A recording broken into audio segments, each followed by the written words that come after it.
You just realized your business needed to hire someone yesterday. How can you find amazing candidates fast? Easy. Just use Indeed. Stop struggling to get your job post seen on other job sites.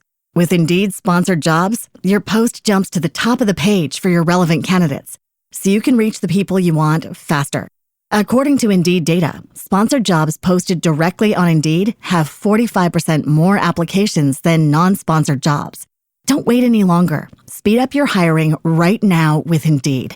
And listeners of this show will get a $75 sponsored job credit to get your jobs more visibility at Indeed.com/PODKATZ12. Just go to Indeed.com/PODKATZ12 right now and support our show by saying you heard about Indeed on this podcast. Terms and conditions apply. Hiring? Indeed is all you need. You just realized your business needed to hire someone yesterday. How can you find amazing candidates fast? Easy. Just use Indeed. Stop struggling to get your job post seen on other job sites.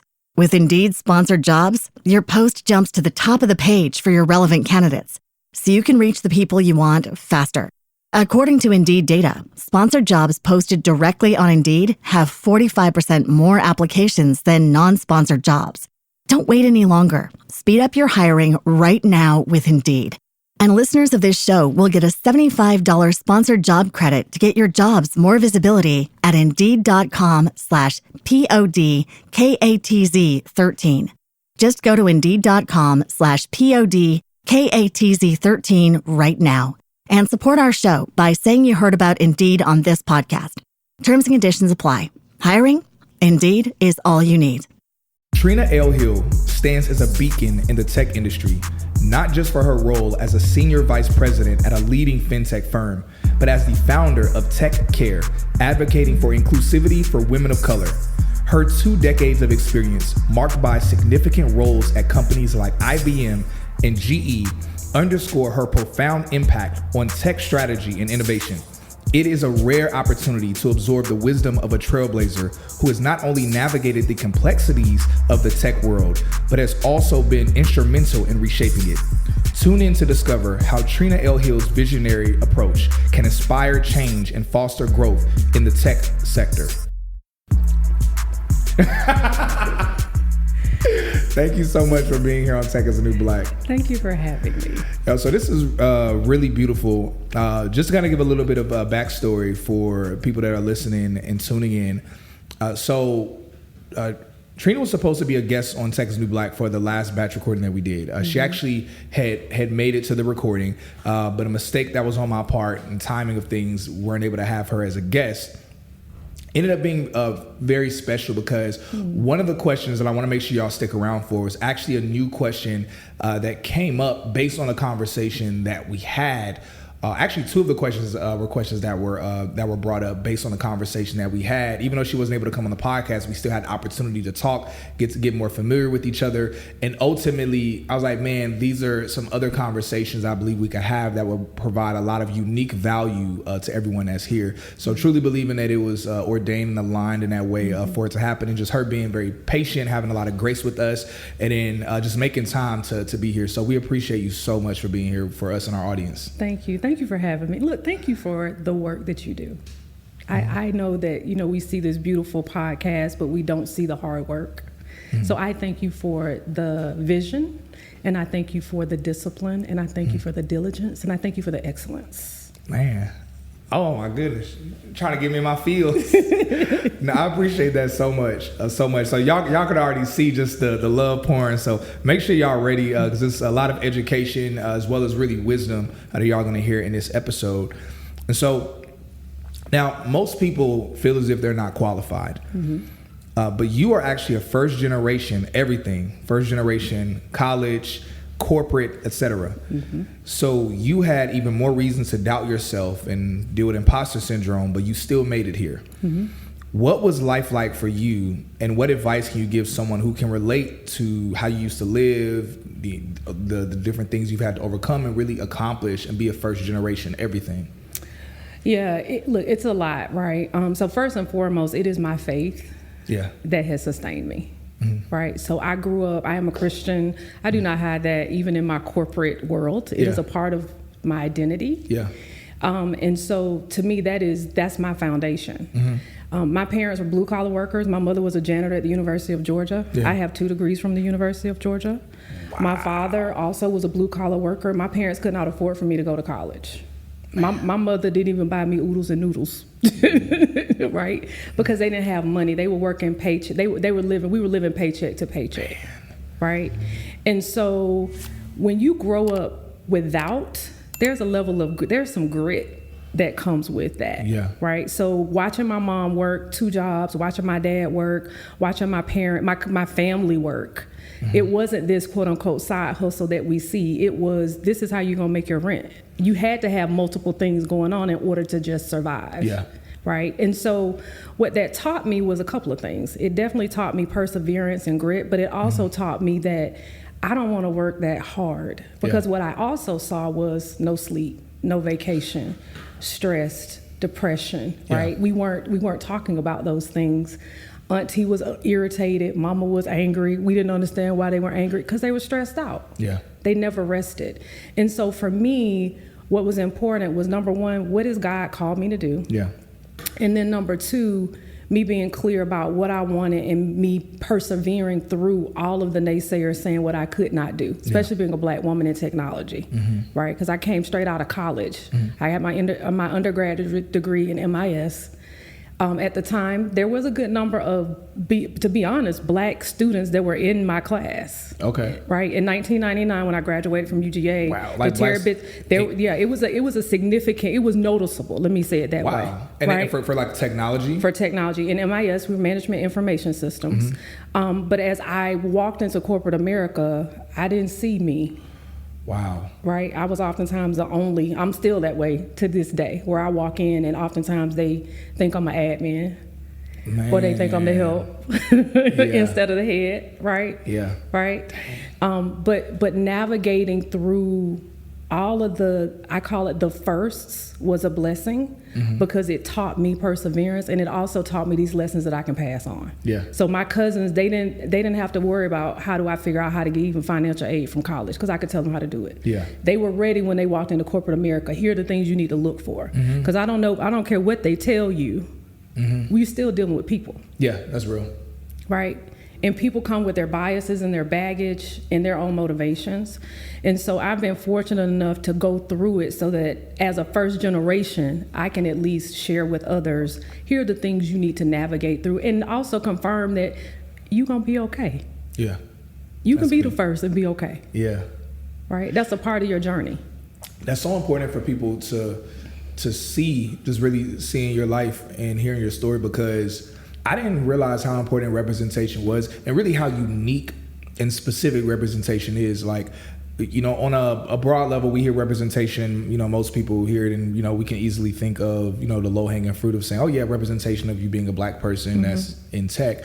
But I've realized on a more granular level, like, representation gets really specific to where, you know, God has used my story to inspire a lot of Black women to get in tech, but I realized that whenever I interview Black women, it inspires significantly more Black women, because those Black women are like, yes, Cyrus, we see you, but we need to see a Black woman doing it, you know. And even recently I inspired a guy. I started to notice it's really unique. I'll interview someone who's Black, who's in trucking or was in trucking, but they transitioned to tech. And then a lot of Black people that are in trucking will be like, oh my God, I have to watch this interview because I'm in trucking and I need to see if I can truly get in tech from trucking. And it's like, so you start to realize just how specific, and really is beautiful. It paints a picture of showing how all of our stories really matter, even when we think they don't. You know, we think, oh man, my story doesn't matter, you know, but it's like, the fact that all of our stories are so unique,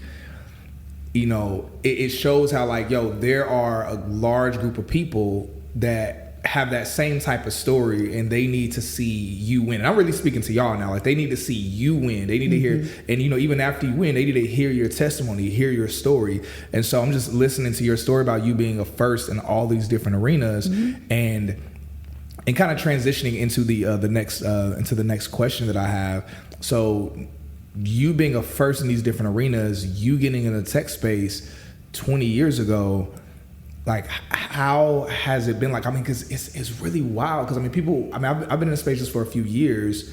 You've been in for 20-ish years. How has that been like for you in the space? What are some things you've seen? One, on a high level, like from a technology transition to the way organizations have changed, and even to maybe the growth of diversity in the tech industry, if there's been any. Like, what are some things that you've seen, and how have you been able to not just maintain but thrive in the tech space in the past 20 years? Yeah, so from a technology perspective, you know, I laugh when I get to hear about cloud. And let me tell you why I laugh. Because in the 90s, I used to work for IBM Global Services. We call that outsourcing. So when we think about your apps being in the cloud, really what that was we outsourced. Instead of us hosting your servers in the data center and us carrying that cost, you would just outsource. Instead of a company carrying the cost of it, they would outsource it. Well, what we used to do is we used to call that services back in the day. Right? Services, It was called services, right? So a part of IBM Global Services is you would outsource your services to IBM, and they will host all your applications and your database work and all your server work. All of that stuff would be outsourced, and they would pay a fee, right? A contract for that. So I find that interesting, and AI is also very interesting.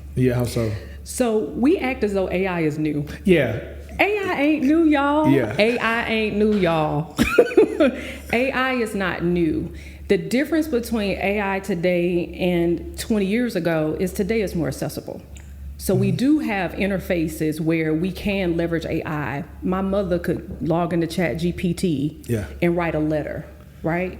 But when I think about when I was in college, Microsoft Word could spell check. That's true. Right? And that was big. Because, right, instead of us having to edit these documents that we would send out, we would just use Microsoft Word. Spell check. Think about it. I guess I think about that. I'm like, you don't think about it as being AI. You think it exactly. Exactly. And so when we think about technology, we need to understand that technology is always transforming to the culture, and it's also transforming for businesses. Because the question is, what are businesses and what are they in business for? They're in business to make money. How do they make money? We drive cost out. How do we drive cost out? We figure out how to automate more things, right? And then we also figure out the things that are low, what I call lower value items, lower value things, and have people not focus on those anymore, but now have them focus on the things that drive more value to the organization, or things that only people can do. I'll say it that way. And so technology has evolved from what I would say being services focused to now also product focused. We don't hear the word services anymore. Think about it. No, we don't. You hear product ownership. You hear product management. You hear we think about MVPs, minimum viable product. Product expert. Right? And our language has changed from services to product, which is also tied to our apps. So the language has changed, but business is still business. Right? The technology has changed. It's more accessible, but it's still the same technology. It's just how we use it is different, and is it available to me? I don't need to be IBM in order to have Walton. Right? Remember Walton? I think it was Walton. The store, right? It was what they used to call back in the day the big AI like bubble, right? So, I don't know. It's a long time ago. But it was their kind of AI, right? So you don't have that. What you do now have is ChatGPT. Which is accessible to everybody. Right. So what ChatGPT did, or OpenAI, essentially what they did is they took AI that was mainly only accessible to large tech companies and businesses.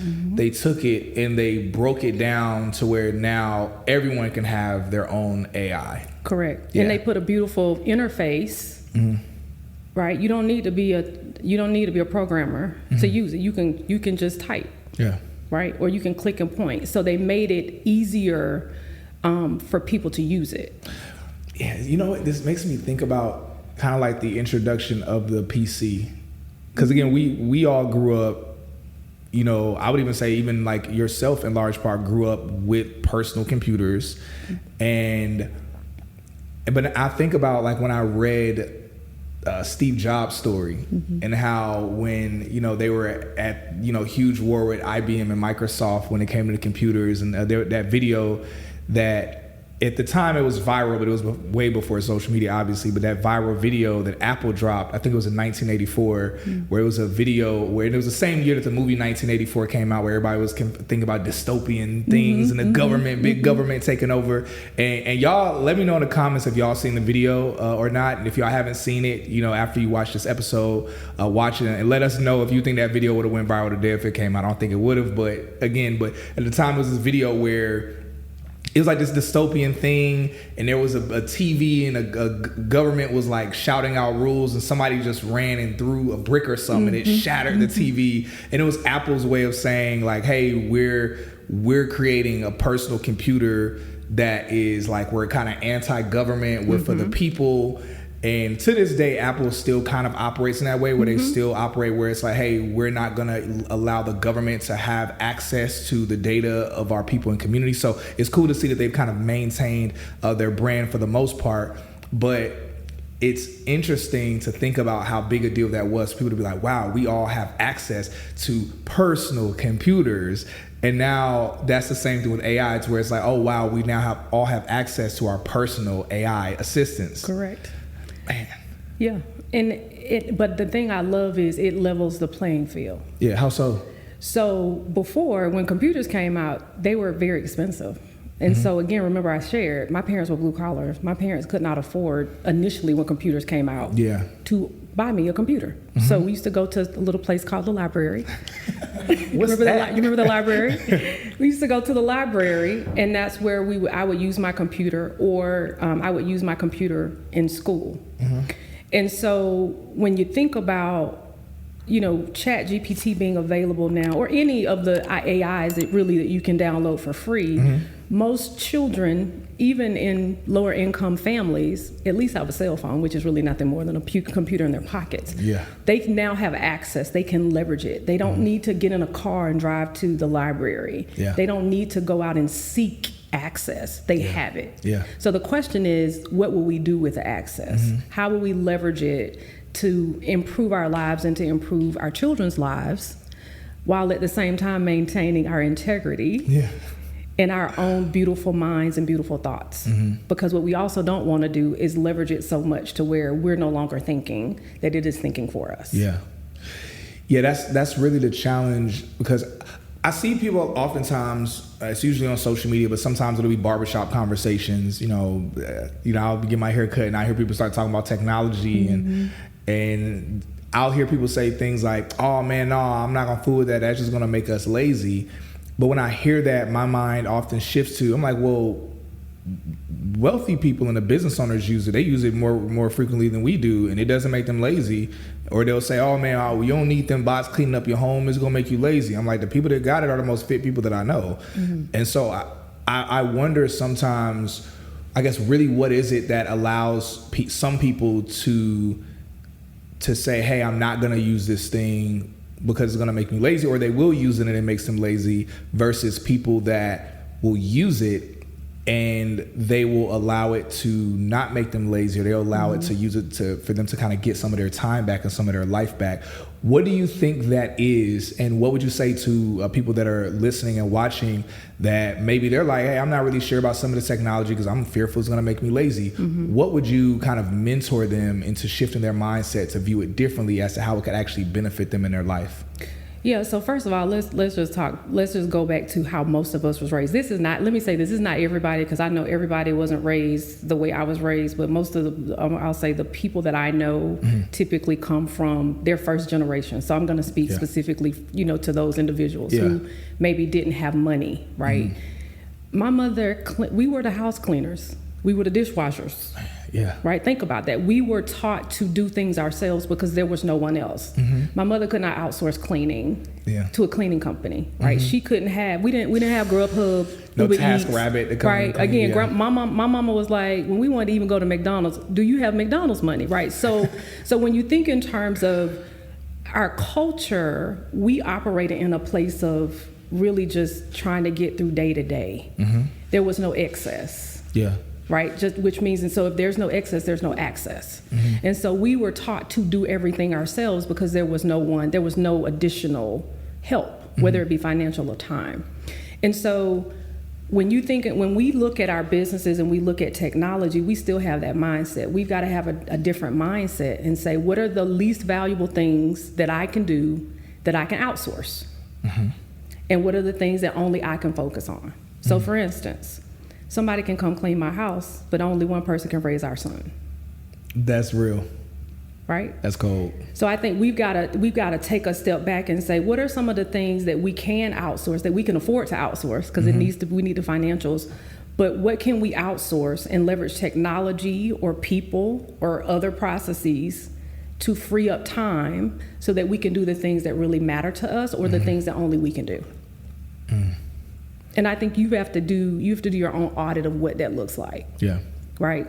I leverage ChatGPT to write something, but I'll go through and edit it and tweak it. But I don't allow it to do all of the work for me, right? Or I might have it start an idea, and craft it for me. That saves me anywhere from 20 to 30 minutes. Well, where does that time go? Well, that made me and my husband sitting on the sofa watching TV. Yeah.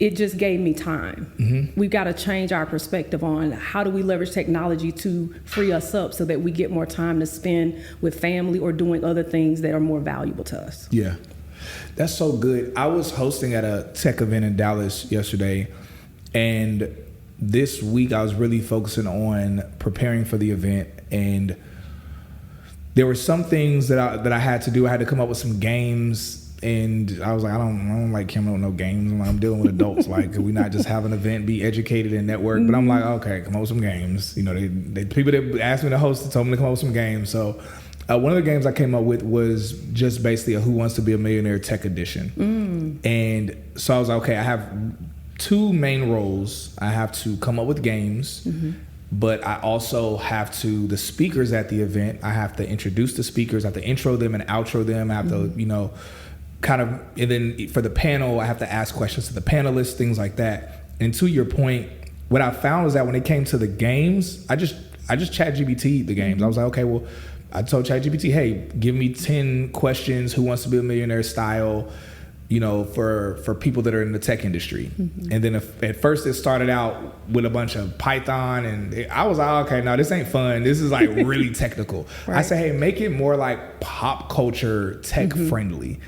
You know, and then it came out with some stuff, but it was very dumbed down. It's like anybody knows the answer to all of these questions. So then I was like, so make the questions a little bit more complicated. And then it came out with some questions where I was like, okay, these are good. It's like some of these are pretty easy to answer, but some of these are like kind of tricky. And so like one that had a lot of people stumped was, which is so crazy. But I think it's sometimes people feel pressure whenever it's a quiz, they overthink. But one of the questions, and I'm gonna ask this question. I'm gonna list the answers. Or I'm gonna list the possible answers, and let me know if you get the answer right before I say what the answer was. So the question was, which one of these 4 tech companies was not founded in a garage? So one was Google, the second one was Amazon, the third was Apple, and the fourth was Facebook. So let me know if y'all know the answer to that. If you do, be honest. If you do, if you don't, let us know in the comments. Do you remember which one was not founded in a garage? So I know Facebook. You said Google, Facebook, Amazon, and Apple. And it's so funny because you know the answer, but Apple. I know Apple was. Because when I say it, you're gonna be like, oh. Google?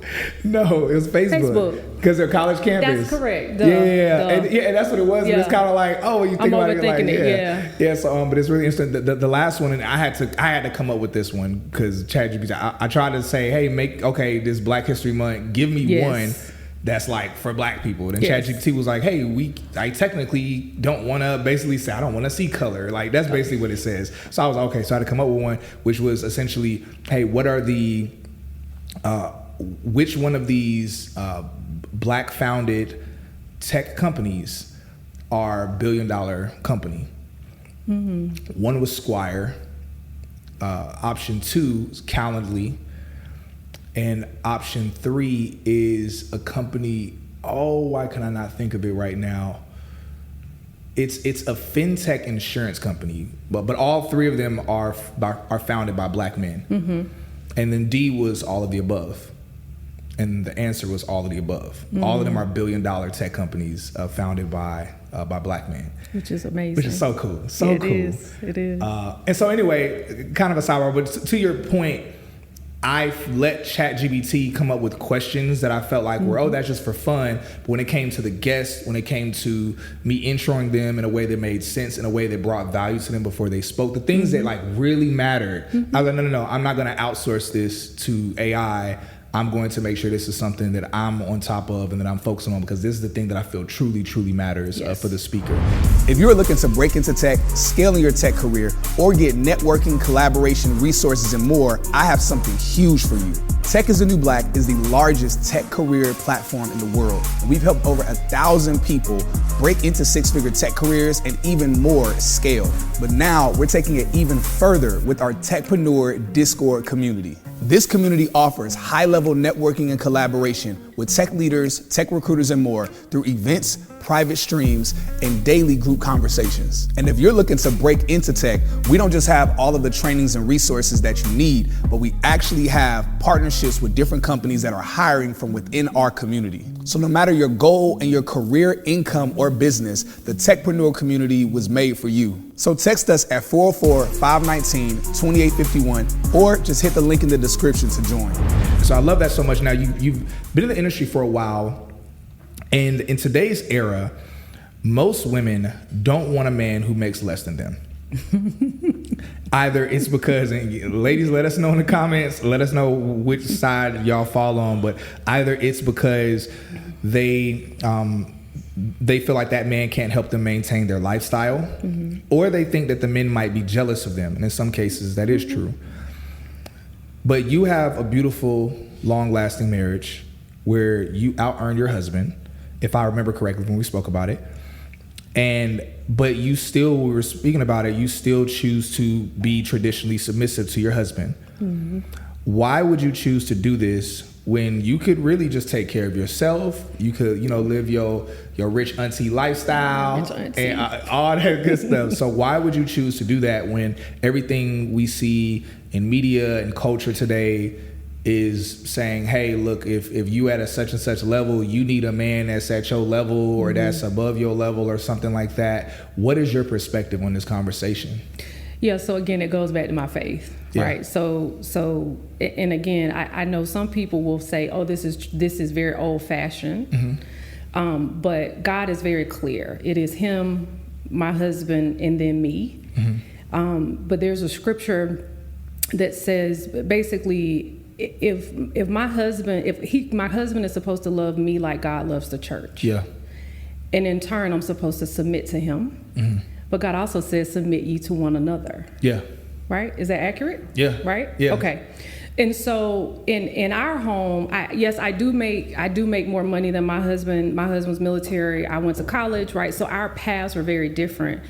But he's still the head of our household. But he also loves me like God loves the church. I love that. So the money to me is our money. It's not I have my money and he has his money. That's not how we.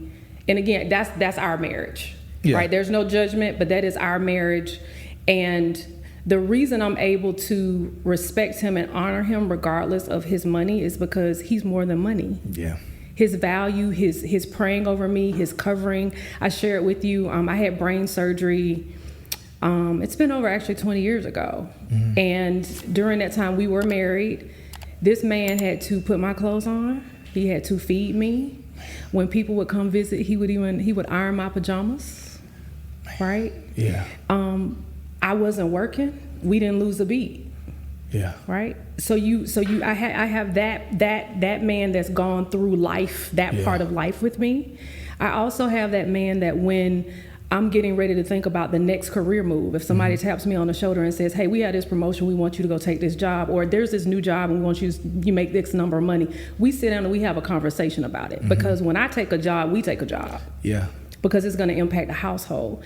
And by doing that, there's a level of respect and honor that comes with that. And one thing men need is to feel respected. I don't care if they black, pink, yellow, green, whatever, it doesn't matter. A man needs to feel respected and a woman needs to feel covered. And we need to feel safe. And so what really works with us is he gets a level of respect and I get covering, and we both love each other. Yeah. Right? And so it works. Now, let me say this. I still go back to that's conditional. I understand why women in general are like, well, I'm not submitting to. You just realized your business needed to hire someone yesterday. How can you find amazing candidates fast? Easy. Just use Indeed. Stop struggling to get your job post seen on other job sites. With Indeed sponsored jobs, your post jumps to the top of the page for your relevant candidates, so you can reach the people you want faster.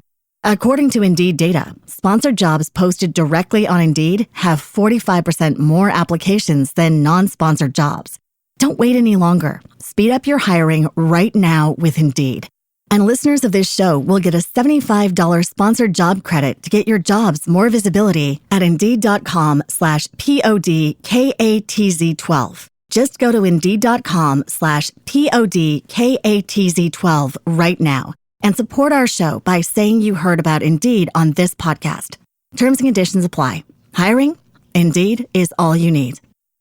You just realized your business needed to hire someone yesterday. How can you find amazing candidates fast? Easy. Just use Indeed.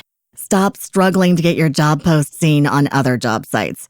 With Indeed sponsored jobs, your post jumps to the top of the page for your relevant candidates, so you can reach the people you want faster. According to Indeed data, sponsored jobs posted directly on Indeed have 45% more applications than non-sponsored jobs.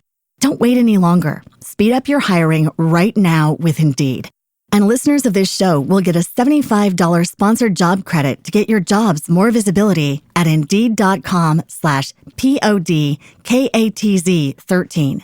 Just go to Indeed.com/PODKATZ13 right now and support our show by saying you heard about Indeed on this podcast.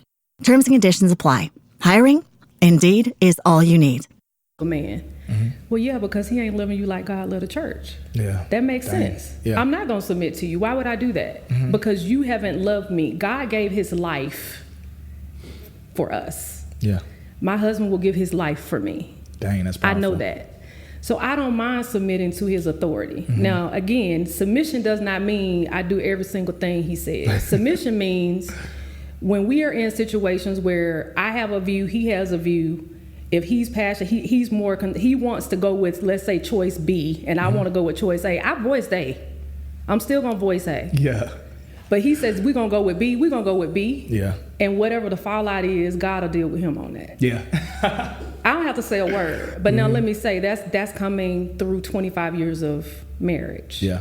To get to that place to understand, I don't need to tell you I told you so, because God will deal with you. Because remember, what's the order?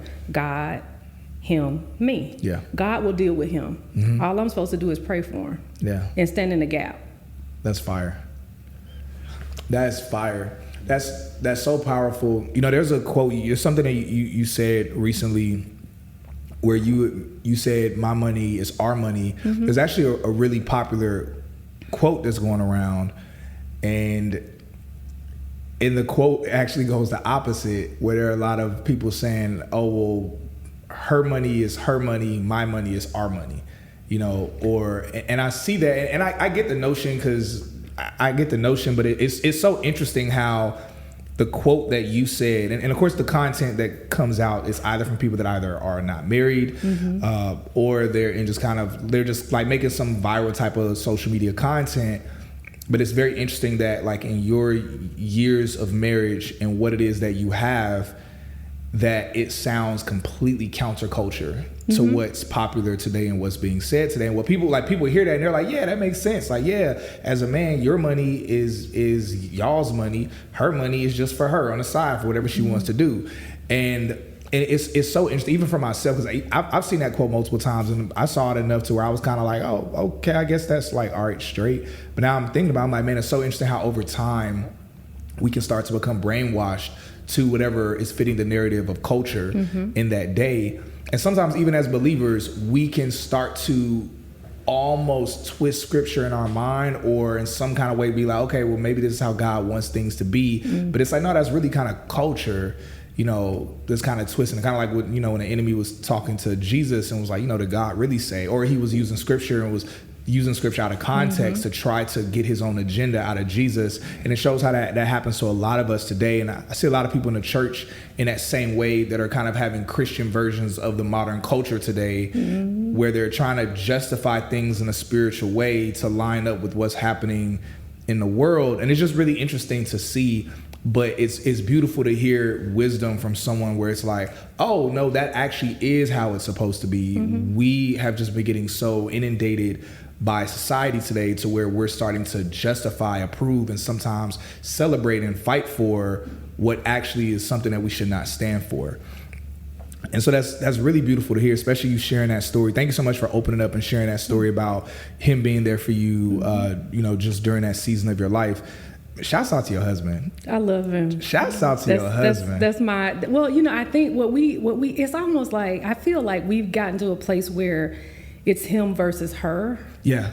Oh yeah. We don't need to compete, right? So my assignment, what God's called me to do in the marketplace, it's different than his assignment. It doesn't mean that the assignments are, one is better than the other. It means it's different. Yeah.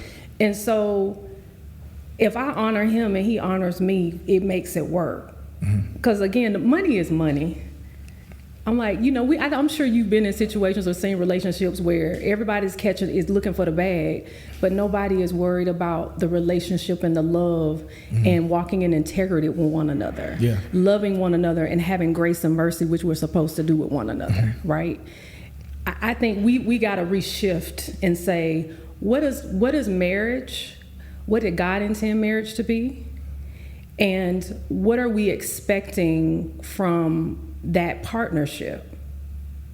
Because that's what it is. He's my partner in life. He's the person that's walking through me, whether it's illnesses, whether it's issues with money, whether it's a job, whether it's somebody being disrespectful, because my husband has walked through with me, with men being disrespectful to me and being in the tech space as a black woman, and how I'm having to navigate that as a woman, but getting his perspective as a man, because I might be looking at the situation one way, but he can give me that male perspective.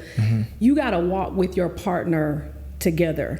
It's not I'm competing against you. If we gonna go get the bag, we get in the bag. Now my assignment in getting the bag may look different than yours, but it's our bag. It's not my bag, and then you have your bag. One other point I just want to make, I think this notion is the man is supposed to be the provider, and he's supposed to cover all of the bills, and that's why I think people say, well, his money is y'all's money, everybody's money, and her money is her money. I get that, but live some life, because he could get sick, right? He could get laid off from his job. Mentally, he could have some issues mentally where you don't want to see your husband broken, so you're willing to take up the slack. Life is happening to all of us. And so we've got to make sure that we're clear again. Does the man have integrity? Does he love the Lord? Does he know the Lord? Does he love the Lord? Does he know himself? And is it in alignment? Did God tell you to marry that man?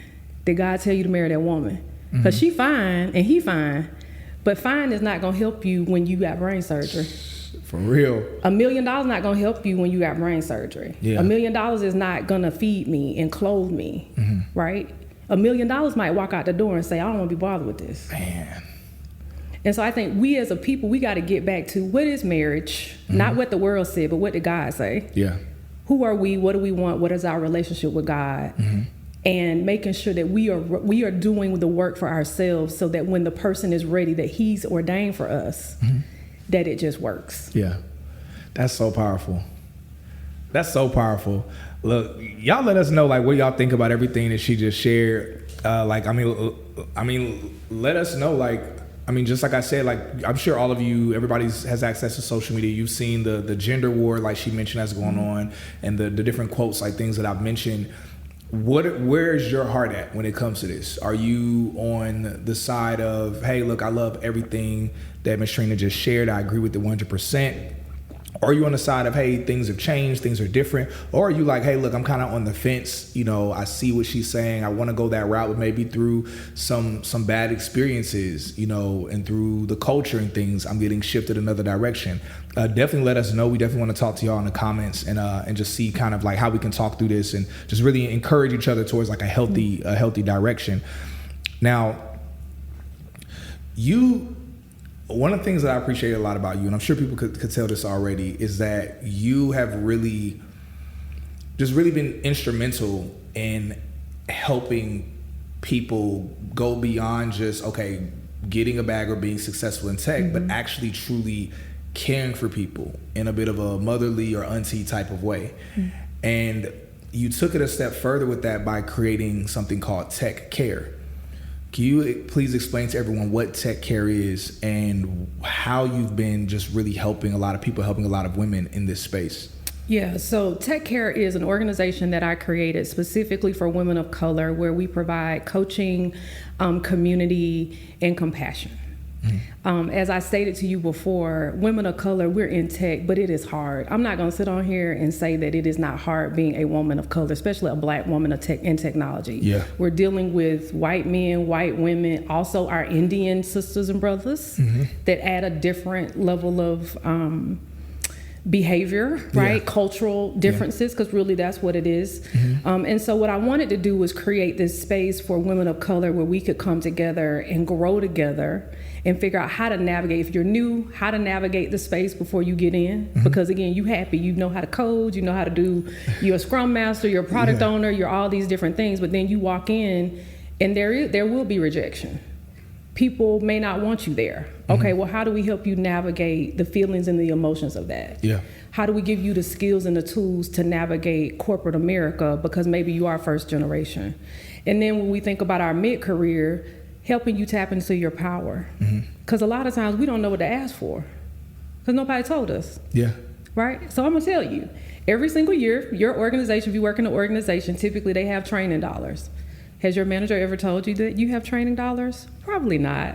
We're going to tell you, here are the things you should be asking for and advocating for yourself. And then we're going to have those real conversations around what it is like. So Jimmy keeps talking over you in the meeting. How do you handle Jimmy?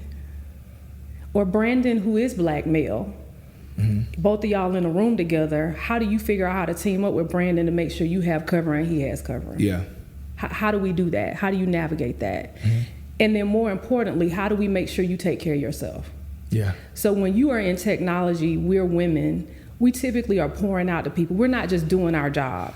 We're mentoring, we're coaching, we're a part of the ERGs, right? So, you know, your Black networks, your women networks, Asian networks. So we're doing this extra work, but we're not taking care of ourselves. We show up beautiful on screen, but we're broken. Yeah. And that's not what God desires. He doesn't want us committing suicide. He doesn't want us having nervous breakdown over a job. He don't even want us where it goes a year or two where we haven't even had a checkup. I talk to women every single day. They haven't had their teeth cleaned. They haven't had their annual checkups. You would be amazed, because what has happened is they're so caught up into pouring out into this job that they forgot to make sure that their cup stayed full and that the job gets overflow, not what's in the cup. Yeah, that's good. Right? On top of all the other things, because most of us, if we're in tech, right, we have mama in them. If we're first generation financially, right, we probably are supporting multiple households. Yes. We are the one that everybody goes to, from if their computer is broken to somebody needs to go to the doctor and they don't understand what the doctor is saying. It's a heavy load for us to carry. Yeah. And so this organization is really focused to look at the entire woman and for us to have conversations around navigating your corporate life, but also your personal life. Because I believe that God doesn't want us to just survive or thrive. He wants us to live well. Yeah. That's what he desires for us. That's so beautiful, because for a few reasons, but one of the things that I was thinking about as you were talking, one of the things I've seen more and more, and let me know if y'all have seen the same thing, but one of the things that I've seen more and more online have been, really in the last couple of years, a lot of women forsaking the boss chick thing, where, and they're forsaking it because they're saying like, yo, like I'm kind of breaking down. And they're saying, hey, look, I just want to, like, different phrases that they use are things like, yo, I just want to rest in my femininity, or I just want to be in my soft life, my soft era. And I've been seeing these things as a man, and I'm watching it, and I'm like, man, one, there's the natural pressure of being in, because corporate in and of itself is a masculine, like, environment. And a lot of the metrics that are, it's kind of like school in a way where, like, grade school is based on a very outdated system, and the metrics to prove that you're successful in the grading system is not proper, and it does not reflect every person individually. Likewise is most work in corporate, where it's based on a system of masculinity and a system of men. And it forces women that come into the space to say, hey, you now have to perform at this level in a way that's really a grading metric that more so is built for men. But you have to do this as a woman, where you are uniquely different. And of course, many women are outperforming guys, and whether outperforming or underperforming, either way, we're seeing that many of the women are breaking down and are like, man, I just mentally or emotionally am just breaking down from all of this. And so what I love about what you're doing with Tech Care is just how it really allows women to have a space and have resources that's really able to help them recover, help them just receive the care that they need to be able to thrive and flourish, and really kind of be able to, like, just really do everything that they feel passionate about, what they feel that God has placed on their heart to do, whether it's in tech or whatever corporate field that they're in. And then also, more importantly, just in their life overall in general. So I love that so much. I definitely want to encourage y'all to check out Tech Care and everything that she's doing, because I mean, these things are so incredibly important. It's really important for us to have platforms like this, spaces like what she's provided with Tech Care. And so I just want to say thank you so much just for what it is you're doing. I know you're doing it because, God has called you to do it, and because you're passionate about it. But yeah, just truly thank you. Because I've been seeing these things online, and I've been like, man, it's seeing it so frequently. I'm like, this is really a thing, and I feel like no one's addressing it. It's like we hear about therapy and things, but it's like, but therapy in and of itself, I don't feel like addresses these things in a very specific way and manner. Again, it's almost like a one size fits all in a way, where it's like, hey, these are the things that therapists are taught, versus what you produce with Tech Care, it being something that is more specific to this realm. Right. And so I love that so much. Like, yo, I love it. Thank you. Thank you. Yeah. Thank you. For everyone interested in taking advantage of what's being discussed, you already know that we have the resources to help you. All you need to do is text us at 404-519-2851, or just click the link in the description or on the video, and the Tech is the New Black team will assist you with this or anything else. Now, every week, and kind of going within the vein, it's actually crazy. I actually didn't even mean for this to line up in this way, because that last comment was kind of spontaneous. But every week there is another article of Black women leaving corporate or technology. What are your thoughts on this trend? Like, because we've seen it, but why do you believe this is happening, and what do you believe this reflects? So first of all, what I'll say is Black, and I'll speak specifically from what I'm hearing from some of my coaching clients as well as my Black women executives. We're leaving tech because we were invited but not welcome. So you spend the time and you market, you say you want to bring us into the organization, you bring us into the organization, and then to your point, the way the system is set up, you do not welcome us. So you speak over me in meetings, I work hard as Tommy, I don't get promoted, you're expecting for me to give you 300%, and I still don't get, as you say, the bag. Yeah. Right? And so I think what's happening with women, I'll speak specifically for Black women, is there's a time where we're reassessing what does success really look like for us, and what are we willing to pay? Because again, we don't have the real conversation. People say, go into tech, go catch the bag. But what they forget is there's a cost. And a lot of times we don't count the cost because nobody tells us how much it's gonna cost us. Right? They don't tell you because they don't know. You the first one, right? And so what I'm seeing is a lot of women are saying, you know what, this is requiring too much of me. It is impacting my mental health. It's impacting my physical health. I'm not passionate about it anymore. I used to love it. I'm not passionate about it anymore. Or I have other things that drive value for me, and financially, I don't have to do this anymore. Yeah. Right? Now, what I will also say is we do have some women who are physically there that have left, because I believe that a woman leaves before she leaves. Yeah. Right? Or a man leaves before he leaves. So we do have people that are in corporate America that are in seats that they've left.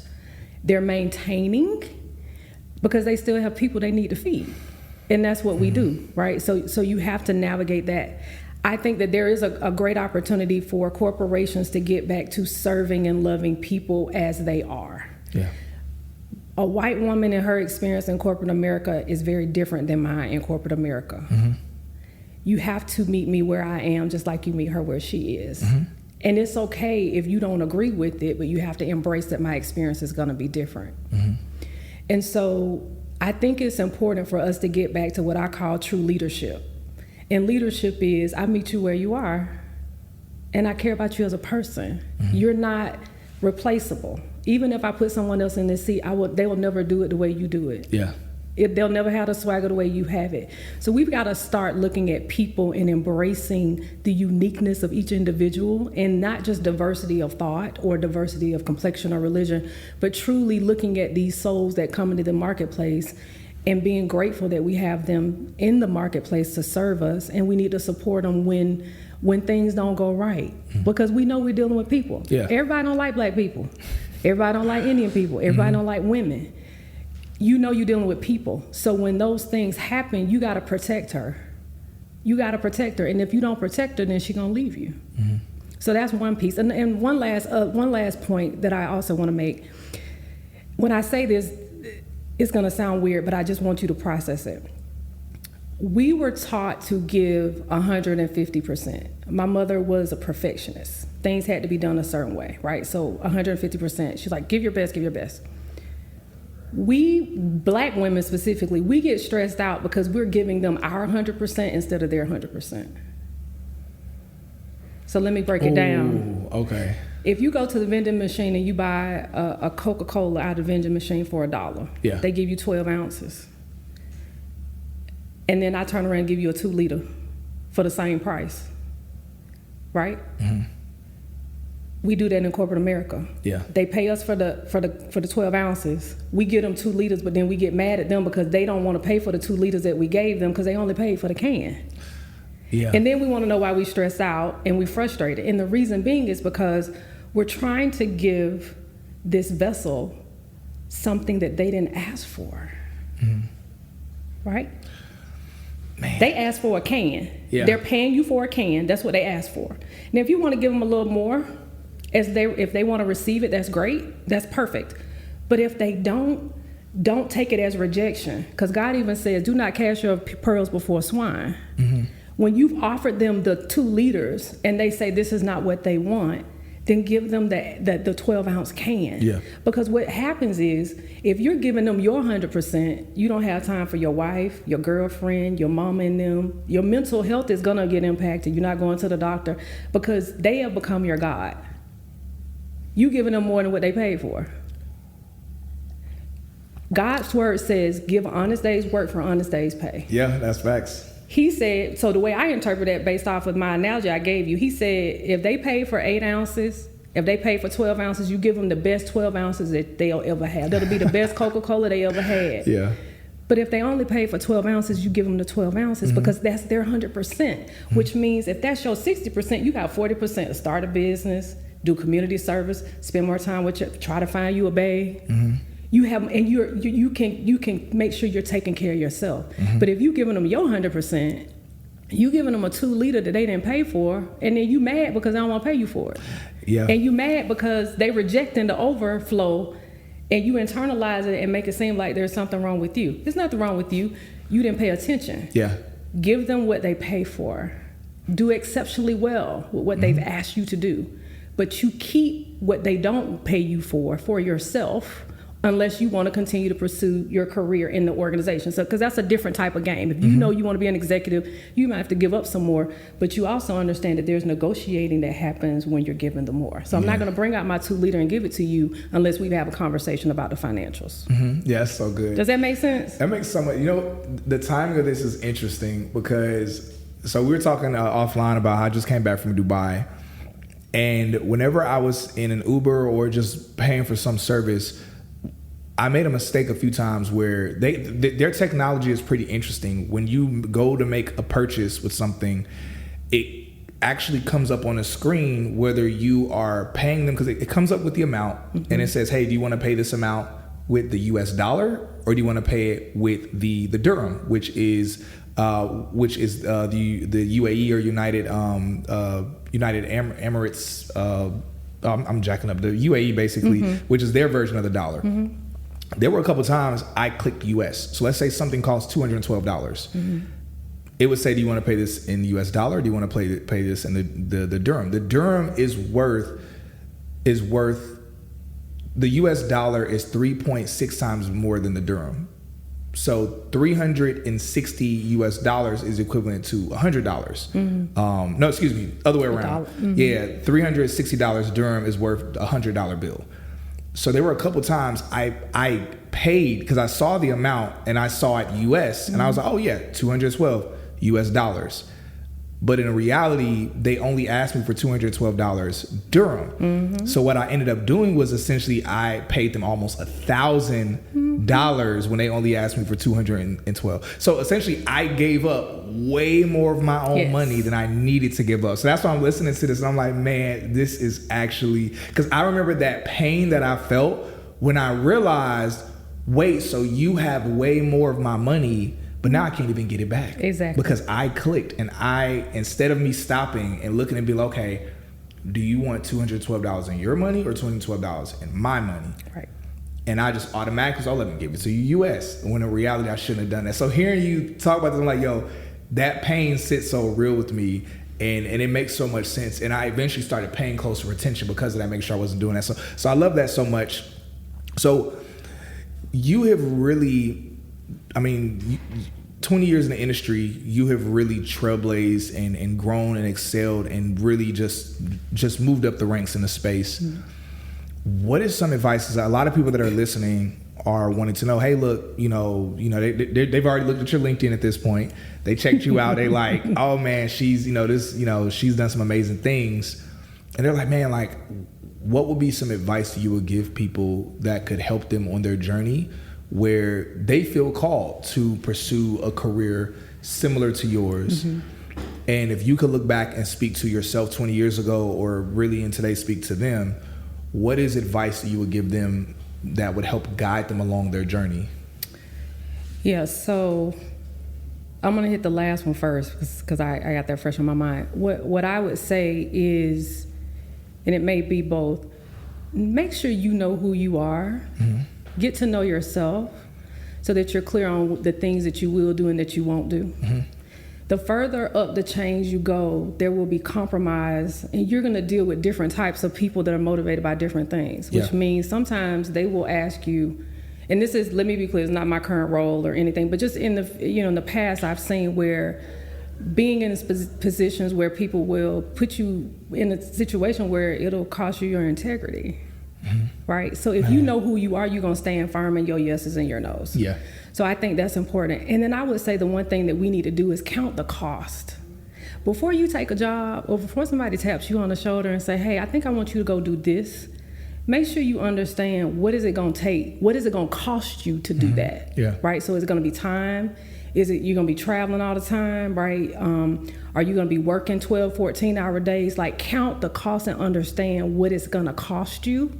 Because a lot of times we just so happy that we were picked. We tap you on the shoulder and say, hey, we want you to go do this. And it might be something you don't even want to do, but because they picked you, because you don't know who you are, you're going to just go do it. And you don't understand the cost. So I think it's important for us to understand who we are, understand the cost of the things that we want. And then I'm going to say this other thing, make sure you know the business. So we think technology, when people hear technology, they hear you go in the Apple store and you have an appointment for them to fix your. Technology is business. Okay. You can't get on an airplane without technology. Yeah, no. Right? You can't get your products. Grubhub can't run without tech. Every business that we're in business in, it's a technology business. We're sitting here doing a podcast, it's technology. If the technology wasn't working, it would not happen. Yeah. And so you need to understand that technology really allows you to do business, but you need to understand what is the business that your company is doing. Okay. And when you understand that, when you are having those technical discussions, translate business to technology. Okay. And you'll become more valuable, because they view technology people as being just nerds sitting in the back room, and that's not true. They don't understand the business. I don't know. And my sweet spot is I understand the business. I can translate business speak to technology speak, and I can translate technology speak to business speak. Yeah. We need to understand the business. And when you do that, it sets you up to not only continue to stay in technology, you might want to go do something else. You might want to go work in the VC part of the business, or you might want to go work in marketing, or you might want to go work in operations. It puts you in a position where you become a more valuable resource for the organization versus them just sticking you technology and saying that's all you can do. Yeah. You just realized your business needed to hire someone yesterday. How can you find amazing candidates fast? Easy. Just use Indeed. Stop struggling to get your job post seen on other job sites. With Indeed sponsored jobs, your post jumps to the top of the page for your relevant candidates, so you can reach the people you want faster. According to Indeed data, sponsored jobs posted directly on Indeed have 45% more applications than non-sponsored jobs. Don't wait any longer. Speed up your hiring right now with Indeed. And listeners of this show will get a $75 sponsored job credit to get your jobs more visibility at Indeed.com/PODKATZ12. Just go to Indeed.com/PODKATZ12 right now and support our show by saying you heard about Indeed on this podcast. Terms and conditions apply. Hiring? Indeed is all you need. You just realized your business needed to hire someone yesterday. How can you find amazing candidates fast? Easy. Just use Indeed. Stop struggling to get your job post seen on other job sites. With Indeed sponsored jobs, your post jumps to the top of the page for your relevant candidates, so you can reach the people you want faster. According to Indeed data, sponsored jobs posted directly on Indeed have 45% more applications than non-sponsored jobs. Don't wait any longer. Speed up your hiring right now with Indeed. And listeners of this show will get a $75 sponsored job credit to get your jobs more visibility at Indeed.com/PODKATZ12. Just go to Indeed.com/PODKATZ12 right now and support our show by saying you heard about Indeed on this podcast. Terms and conditions apply. Hiring? Indeed is all you need.